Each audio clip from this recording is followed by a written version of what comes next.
আসসালামু আলাইকুম এভরিওয়ান, কেমন আছেন আপনার সবাই? আমি মোহাম্মদ রায়হান শেখ। আজকে নিয়ে যাচ্ছি বাংলাদেশের চায় রাজ্য খ্যাত শ্রীমঙ্গল, সিলেট। আমরা ঢাকা থেকে রওনা দিই 4টার সময় এবং যেতে যেতে সকাল হয়ে যায়। দেন ঠিক 11টার সময় আমরা শ্রীমঙ্গল ঢুকি এবং ওয়েলকাম টু শ্রীমঙ্গল দেখে আমাদের সবাই ক্লান্তি দূর হয়ে যায়। তারপর আমরা রওনা দেই আমাদের কটেজের দিক। আমাদের কটেজের নাম ছিল ইচ্ছেবাড়ি ইকো রিসর্ট। যেহেতু আমরা 14 জন মানুষ ছিলাম, তাই আমরা এই রিসোর্টে 3টা রুম নিয়েছি। যেহেতু রিসোর্টটা নতুন ছিল, তাই রুমগুলো ছিল অনেক পরিপাটি এবং গুছানো, এবং তাদের বাথরুমও ছিল অনেক পরিষ্কার।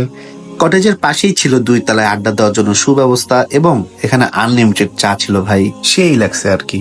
তারপর আপনাদের দেখানোর জন্য যে কটেজটা কেমন ছিল তার জন্য একটা ড্রোন শট নিলাম। যেহেতু আমরা সারা রাত জার্নির কারণে অনেক ক্লান্ত ছিলাম, তাই বের হতে হতে আমাদের 4টা বেজে যায়।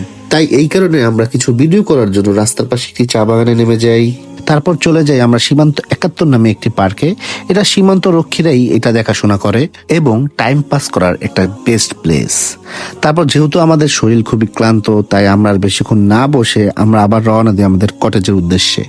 তারপর ঠিক রাত 11টার সময় আমরা সবাই আবার কটেজের 2 তলায় একত্র হই এবং মুড়ি চানাচুরের একটা ব্যবস্থা করি। সবাই মিলে একটু মুড়ি চানাচুর খাই।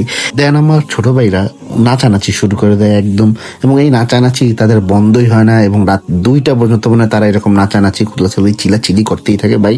তারপর আমরা ঘুমাই গেলাম আর কি। আমাদের পক্ষে আর এতক্ষণ তাদের নাচানাচি দেখা সম্ভব না। আর এই ফুল ট্যুরে আমি আপনাদের খাবার দাবারের কোনো ভিডিও দেখাতে পারতেছি না, কারণ হচ্ছে আমি আসলে কোনো ভিডিওই করিনি খাবার দাবারের, কারণ অ্যারেঞ্জমেন্ট করতে একটু ভেজালে পড়ে গেছি।